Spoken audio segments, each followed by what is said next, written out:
Operator. An operator sits between two operands, execute and produce the result. Take this example, 22 plus 33 equal to 55.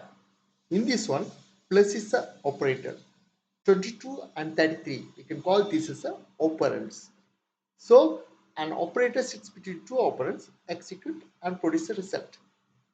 I give a shortcut for understanding operator. I have a friend, his name is Murali BSC. In place of MU, I am changing here to A. Murali BSC. Now see here, A stands for arithmetic operator, R stands for relational operator, A stands for assignment operator, L stands for logical operator, I stands for increment and decrement operator, B stands for bitwise operator, S stands for special operator, and C stands for conditional operator. Another name for conditional operator is ternary operator.